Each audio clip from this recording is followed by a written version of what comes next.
aussi le ministre des Affaires intérieures, M. Raïs, ici à la présidentielle avec nous. Merci, M. Raïs. Pour nous, cette réunion au Maroc, c'est une réunion très importante pour plusieurs raisons.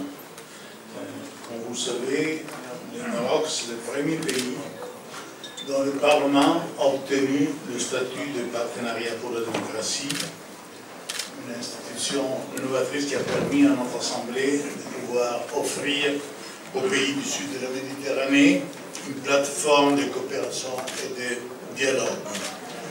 D'autres ont suivi et d'autres suivront, mais le Maroc restera le pays où cette expérience a commencé et même pour cela, un pays très important pour les relations avec le Conseil de l'Europe. Mais il y a même une autre côté de la question, c'est-à-dire que le Maroc, c'est un des problèmes qui est plus engagé dans le processus du changement qu'on a normalement appelé comme le printemps arabe. Dans chaque pays, les choses se sont passées d'une façon différente et peut-être qu'en Maroc, le mouvement n'a été si évident dans sa dimension dans les routes comme ailleurs, mais le processus n'a pas été moins profond et moins important.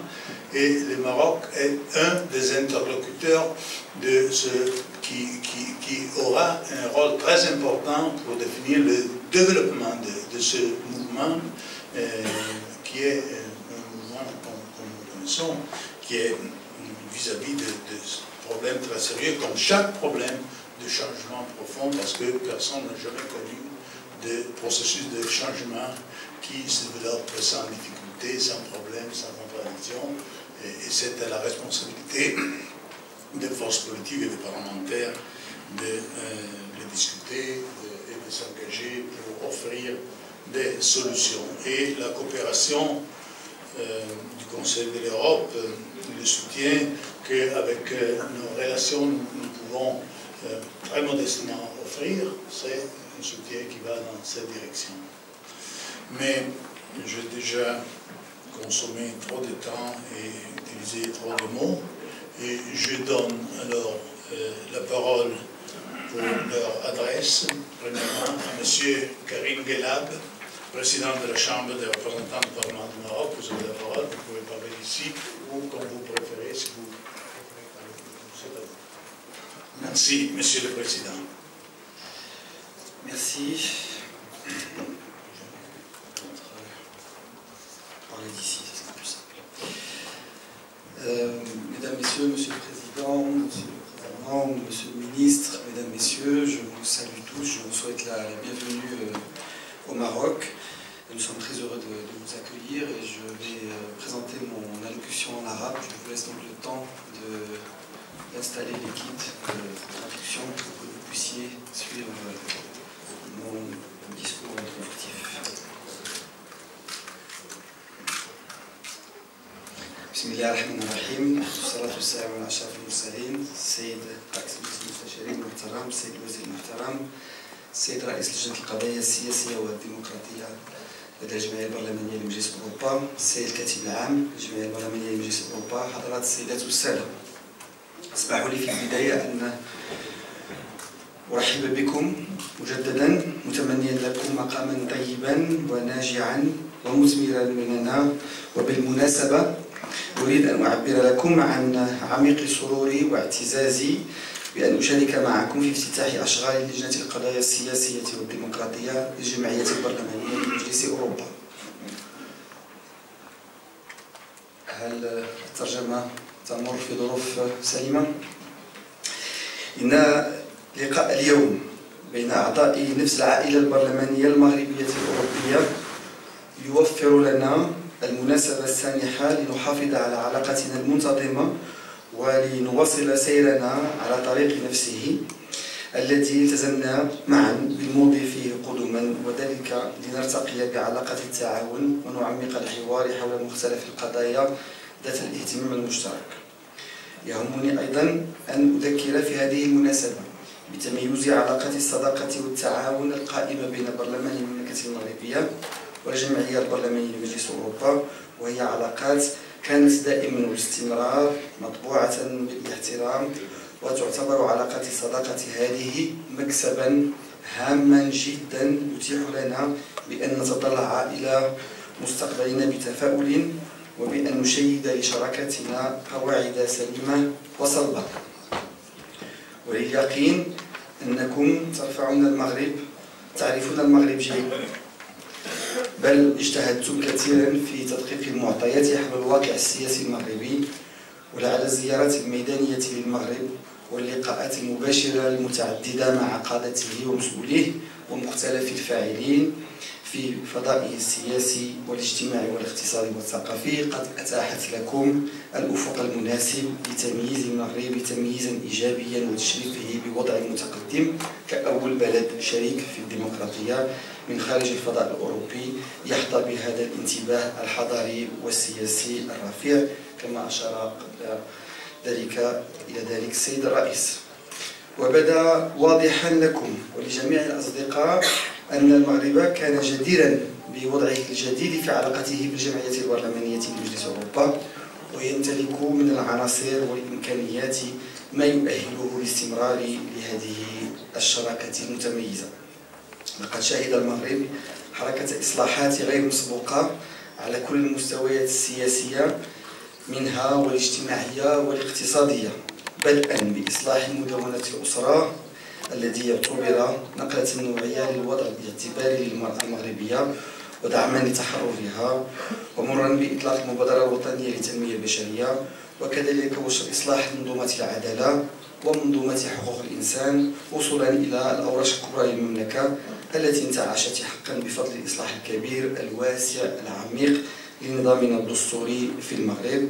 هذا الإصلاح الذي أطلقه جلالة الملك محمد السادس أيده الله ونصره منذ تقريبا سنتين بالضبط، حيث كان أعلن جلالة الملك في خطابه 9 مارس، يعني قبل سنتين زائد بضعة أيام.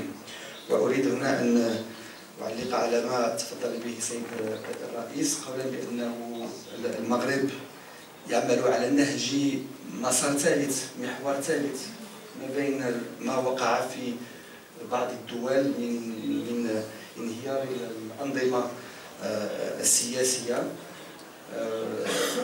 وكذلك أشار إلى بعض الدول الأخرى التي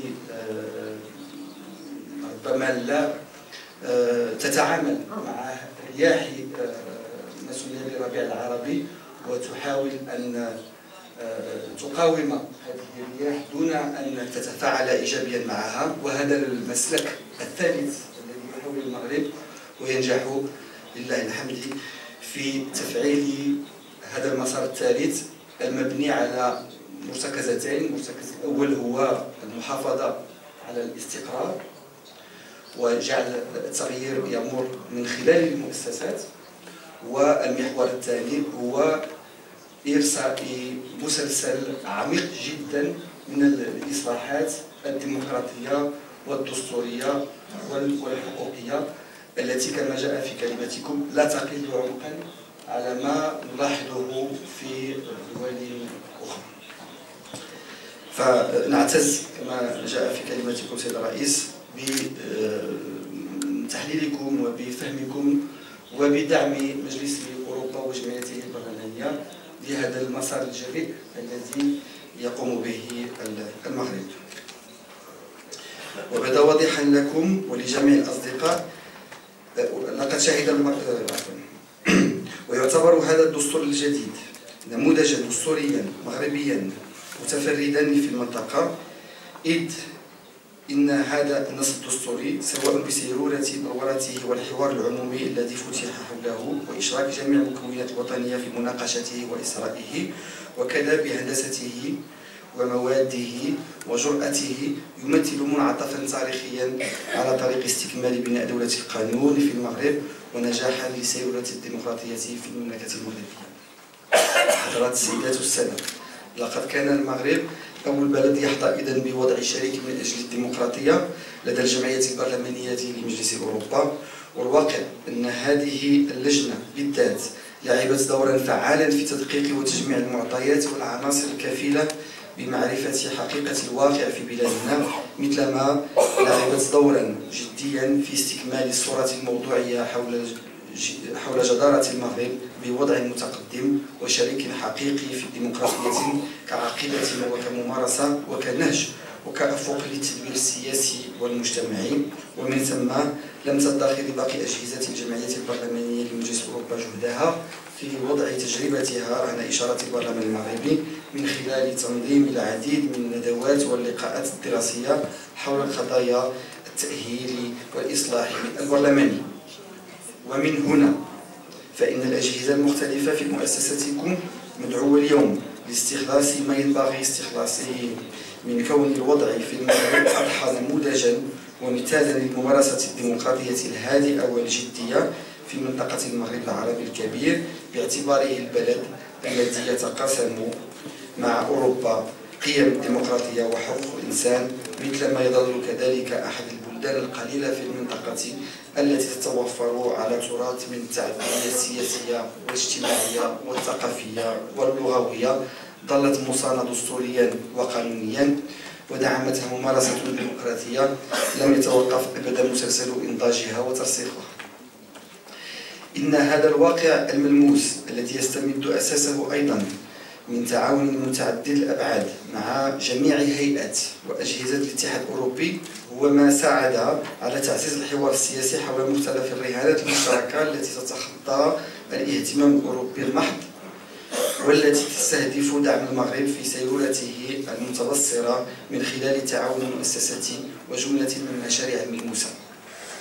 ولست في حاجة للتأكيد مجددا على أن هذا الأفق المنشود لن يكون ممكنا تماما وبالمعنى العميق للبناء المستقبلي الذي تتطلع إليه المنطقة المتوسطية والأوروبية ككل، ما لم ننجح في بناء الفضاء المغاربي واقعي ظل دائما أولوية من أولويات سياستنا الخارجية.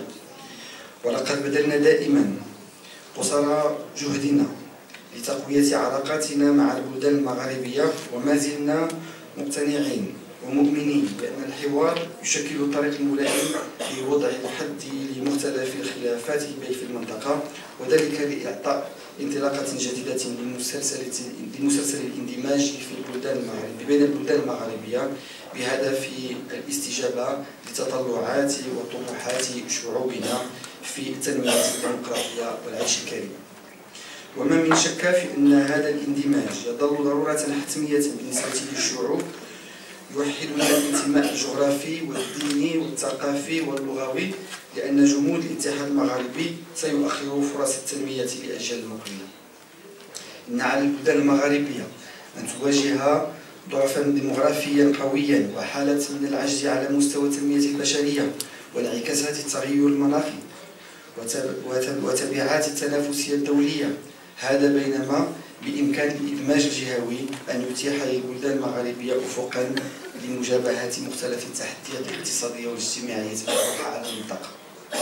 ونعتقد أن انعكاسات العولمة وعواقب الأزمة المالية العالمية تدعونا للانخراط في حوار مسؤول وبناء ومن أجل مستقبل مشترك يتأسس على قواعد من الاحترام المشترك للسيادة والوحدة الترابية للدول الأعضاء في الاتحاد المغربي، وكذا احترام مبدأ حسن الجوار. وفي هذا السياق ينبغي التذكير بأن المملكة المغربية لم تدخر جهدا في إعطاء الإشارات الإيجابية لإيجاد حل نهائي للمشكل المفتعل بخصوص أقاليم الجنوبية، كما أن بلادنا وفرت للمنظمة الدولي مقاربة جدية وواقعية من خلال مقترح الحكم الذاتي الموسع في الصحراء كي نتفرغ لبناء الفضاء المغاربي الذي أصبح ضرورة حتمية لشعوب المنطقة. إن البرلمان المغربي والجمعية البرلمانية لمجلس أوروبا منشغلين بالسلام والعدالة لم يتوقف أبدا عن إبراز اهتمامها العميق بقضايا الأمن والاستقرار في منطقتنا، وتطرح الوضعية الراهنة في الساحل، إشكالية الأمن في منطقة الاتحاد المغاربي، بل يصطلح بعمق الحاجة المستعجلة إلى الاندماج المغاربي كجسر بين أوروبا وإفريقيا، وذلك ليجعل من هذه المنطقة صمام أمان للرفاه، وبالخصوص للمساهمة في الحد من كل الأسباب التي باتت تتغذى عليها مختلف الظواهر الكارثية كالإرهاب والتطرف والتهريب وتهريب الأسلحة والمخدرات والبشر إلى آخره. حضرات السيدات والسادة، لقد عرف المغرب ومن خلال برلمانه كيف يباشر مجموعة من الإصلاحات الجريئة والمبادرات التأسيسية، وكيف يبلور حلولا ذكية متلائمة ومحترمة لحقوق الإنسان والمواثيق والعهود الدولية. وهو اليوم أكثر طموحا ليحسن ويوسع إلى أبعد حدود دولة القانون، فضلا عن ما أرساه ويرسيه على مستوى ترسانته القانونية التي تخص محاربة الرشوة وتبييض الأموال وتهريب وترويج المخدرات وما شابه ذلك. ولذلك من المناسب القول إن التصريف واستثمار مختلف الجهود المبذولة في مختلف المجالات وضمن إطار هذه الرؤية سيكون له أثر إيجابي على النهوض بالحياة الديمقراطية في المغرب.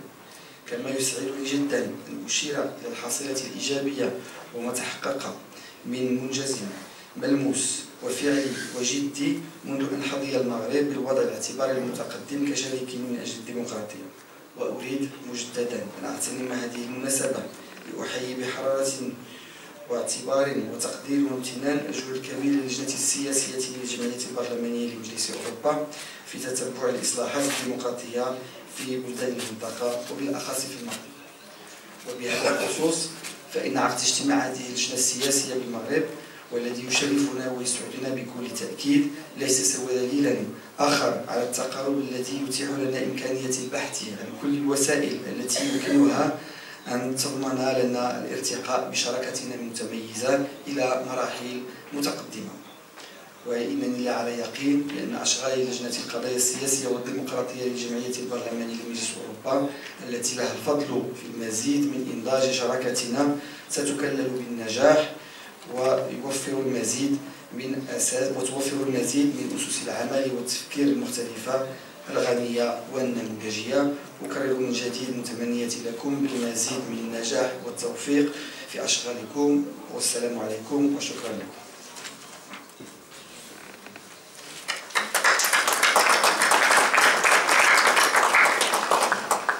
Merci, Monsieur Villab, pour votre considération et pour les nombreux problèmes que vous nous avez posés. Et maintenant, je suis heureux de donner la parole à Monsieur Mohamed Cheikh Biadila, président de la Chambre des conseillers du Parlement du Maroc.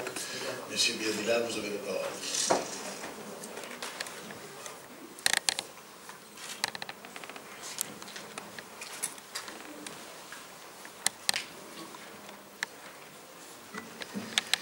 Bismillahirrahmanirrahim. Monsieur le Président de la Chambre des représentants et cher ami Erleb, Monsieur le Président de la Commission des questions politiques et de démocratie, Monsieur le Secrétaire général, honorables parlementaires, chers amis, Mesdames et Messieurs, permettez-moi de vous dire l'immense joie et le grand plaisir d'assister à vos travaux aujourd'hui à Rabat et vous féliciter de fond de mon cœur d'avoir inclus l'évaluation du partenariat pour la démocratie du Maroc auprès de la PCE dans votre programme. Le choix de Rabat pour abriter vos travaux est un signal fort de la volonté de votre honorable Assemblée de soutenir, d'accompagner le Maroc dans son œuvre volontariste de démocratisation et de modernisation dans le cadre de l'édification d'un État de droit impulsé par Sa Majesté le Roi. Mesdames et Messieurs, je mesure à sa juste valeur le chemin parcouru depuis mon premier déplacement à Strasbourg en janvier 2010 pour lancer le processus de demande du statut de partenaire pour la démocratie, puis la signature le 22 février 2010 à Rabat de la demande officielle, et enfin la signature le 21 juin à Strasbourg du document final d'adhésion à la PCE en tant que partenaire pour la démocratie. Permettez-moi dans ce cadre de rendre un hommage particulier à ceux avec lesquels j'ai eu l'honneur et le plaisir de travailler pour que ce partenariat puisse voir le jour. Je veux parler de mes collègues Melvout Chafachouglou, ancien président de la PCE, M. Mustafa Mansouri, ancien président de la Chambre des représentants, et M. Radi Abouahed, ancien président de la Chambre des représentants, co-signataire du document final avec M. Melvout et moi-même. Qu'il trouve ici la marque de ma sympathie et mon amitié. Mes salutations s'adressent aussi à M. Jean-Claude Mignon, qui n'a cessé de multiplier les occasions pour affirmer son attachement à notre coopération parlementaire. La visite officielle qu'il a effectuée au Maroc en décembre dernier l'atteste amplement. Quant à M. Leca Volonté, que j'ai le plaisir de saluer ce matin, son excellent rapport sur le statut de partenariat, son engagement et son dévouement pour ce partenariat forcent notre estime et méritent évidemment notre respect. Enfin, je voudrais saluer les membres de la délégation marocaine, ici présents, et qui sont avec vous, qui œuvrent avec beaucoup d'enthousiasme à vos côtés pour donner à ce partenariat d'abord la visibilité, ensuite du sens, et ensuite défendre les intérêts bien compris, communs entre les deux régions. Mesdames et messieurs, les relations parlementaires entre le Maroc et le Conseil de l'Europe ont connu le 21 juin, je viens de le dire, un tournant majeur, suite à l'octroi par le PCE au Parlement marocain de ce statut de partenaire pour la démocratie. Ce qui a permis à notre Parlement d'avoir un cadre institutionnel pour sa participation à vos travaux, d'échanger les bonnes pratiques, d'échanger les expériences de ce côté et de vôtre, de débattre de manière permanente des problèmes qui peuvent surgir tous les jours, et évidemment de regarder de près la brûlante actualité, notamment au sud de la Méditerranée.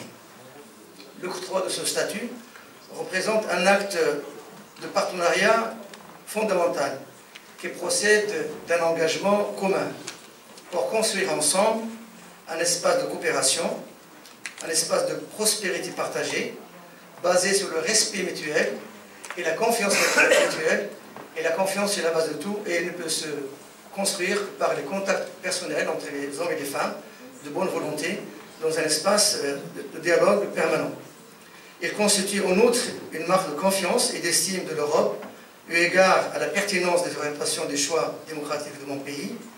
Le Maroc, effectivement, sous l'impulsion de Sa Majesté, le roi Mohamed VI, consolide une société démocratique, moderne, ouverte sur le monde, et ouverte sur les valeurs universelles, et ce, dans la sérénité et la stabilité, malgré un environnement en profonde mutation.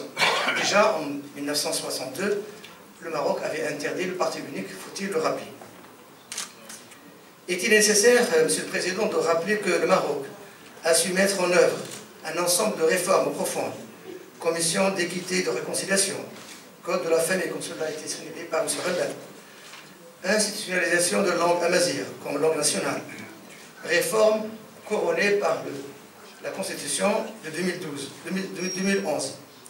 Est-il nécessaire aussi de rappeler que notre pays a pu examiner son histoire des droits de l'homme, avec ses douleurs et ses problèmes, depuis l'indépendance, et a su et pu tourner cette page en se réconciliant avec les personnes, les villes, mais aussi les régions. Est-il nécessaire enfin de rappeler que le Maroc a pu traverser la crise économique internationale avec une bonne résilience et a continué à réaliser d'importantes infrastructures et des pôles de développement économique dans différentes régions du Maroc, sans revenir ni à la préférence nationale et encore moins au rejet de l'étranger. Et cela est un gageur. Dans le même ordre d'idées, notre pays a continué à renforcer l'état de droit, à lutter contre l'exclusion et la pauvreté, notamment par l'initiative nationale de développement humain que Sa Majesté a lancée en 2005, afin de réaliser les objectifs du millénaire dans de bonnes conditions et dans les délais requis. Je pense que parmi les 8 millions de pauvres recensés dans le pays, 2,5 millions sont déjà dans de bonnes conditions pour dépasser cette période difficile. Mesdames et messieurs, le partenariat pour la démocratie conforte l'engagement du Maroc auprès du Conseil de l'Europe. Je pense que le statut partenariat pour la démocratie, le statut avancé, la coopération tripartite entre le Maroc, l'Union européenne et le Conseil de l'Europe, on assure effectivement la pérennité et lui donne une bonne visibilité, un bon exemple pédagogique pour la région. Il en est de même aussi de la mise en œuvre du programme de coopération entre la PCE et le Parlement marocain pour la période 2012-2014, qui en assure encore une fois la pérennité et nous donne une bonne vision pour l'avenir.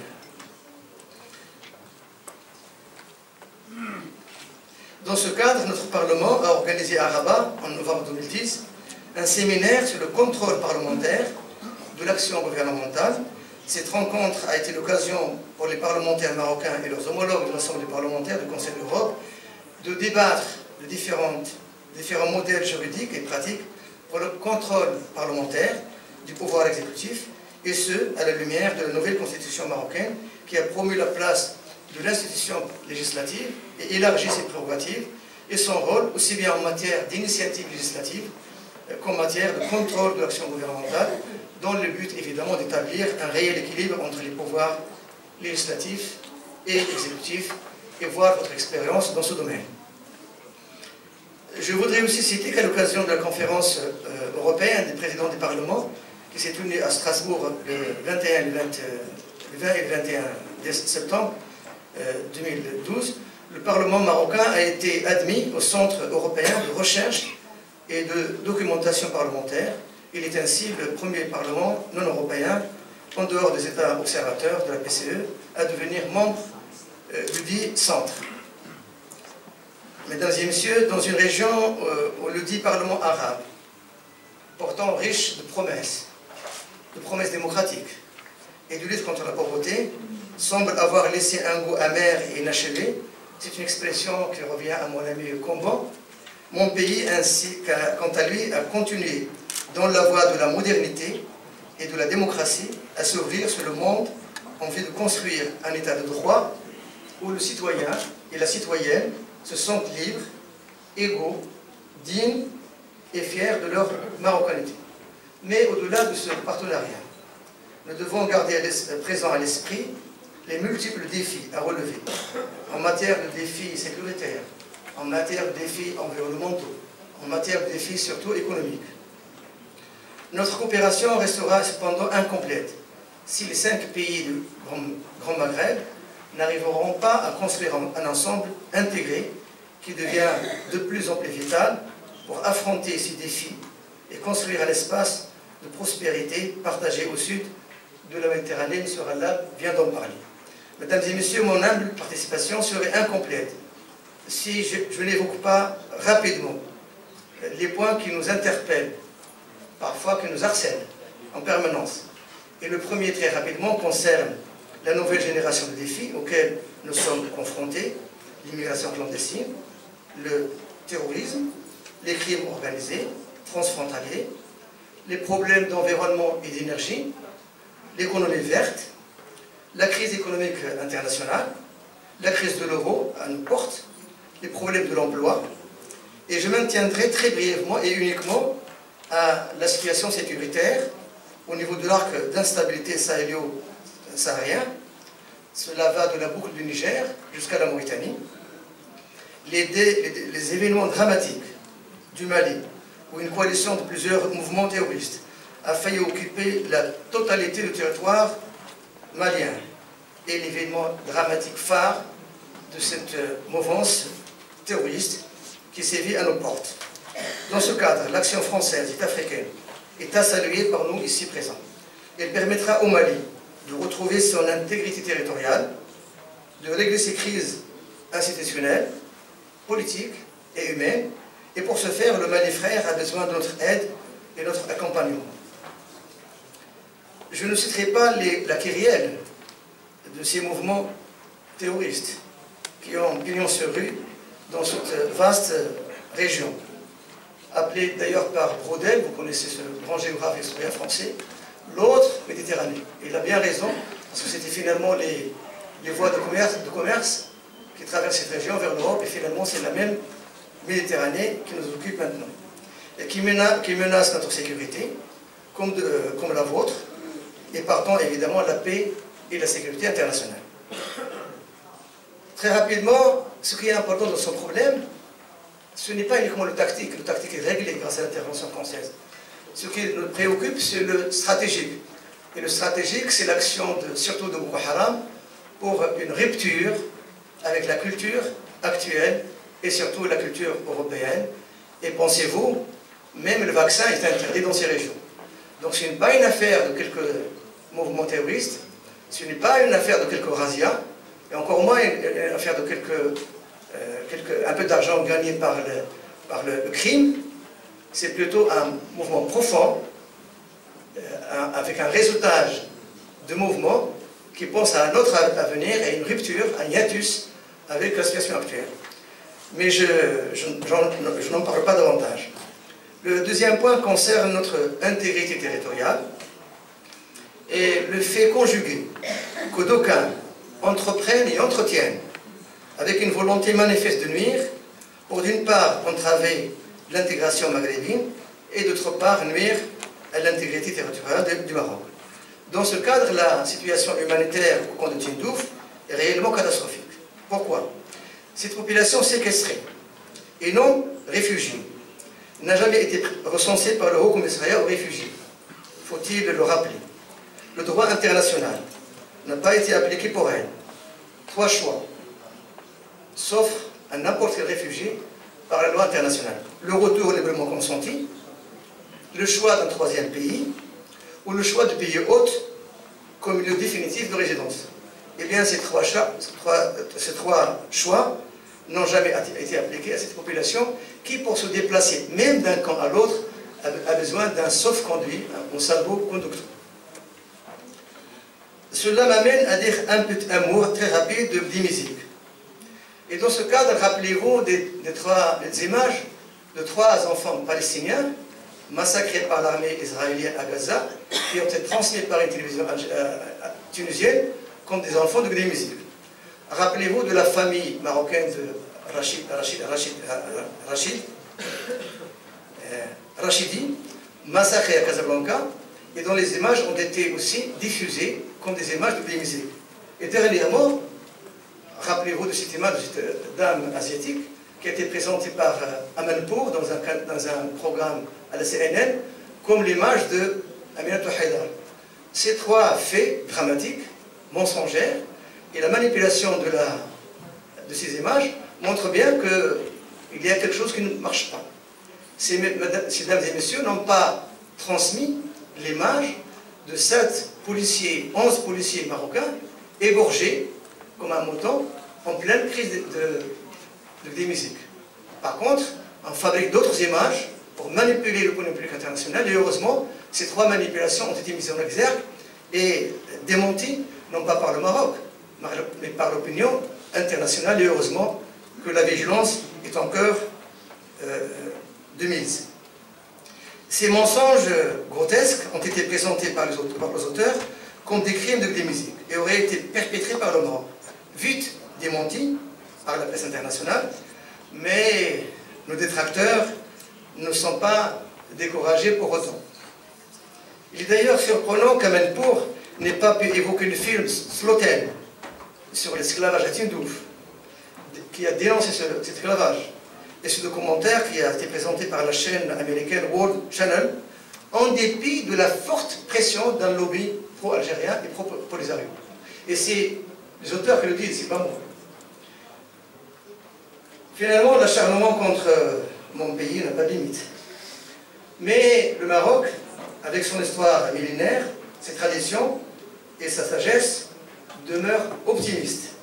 Et ce genre de provocation ne détourne pas notre attention de réfléchir à la refondation de l'espace méditerranéen qui nous unit. Refondation nécessaire vu la globalisation, vu les événements qui se passent entre portes, vu la grande discussion actuellement entre un 3e millénaire asiatique et un 3e millénaire atlantique. Donc finalement, la communauté atlantique doit nous inciter à repenser, à refonder cet espace euro-méditerranéen avec évidemment le pro d'elle, la Méditerranée saharienne. pour terminer, rappeler à l'occasion une phrase d'une importance capitale, dite par Sa Majesté le Roi le 30 juillet 2012 déjà. Et je cite, « La relation Maroc-Union européenne est entrée dans une nouvelle phase qui, pensons-nous, offre un cadre référentiel pour une approche géopolitique prometteuse visant à une refondation de l'espace euro-méditerranéen sur la communauté d'intérêts et d'actions conjointes. » Fin de citation. Notre action, je pense, s'inscrit pleinement dans cette vision stratégique. Mesdames et messieurs, permettez-moi de vous réitérer mes souhaits de bienvenue, mes remerciements pour l'occasion que vous nous offrez pour discuter avec vous aujourd'hui le sujet d'intérêt commun et souhaite un plein succès à vos travaux. Je vous remercie.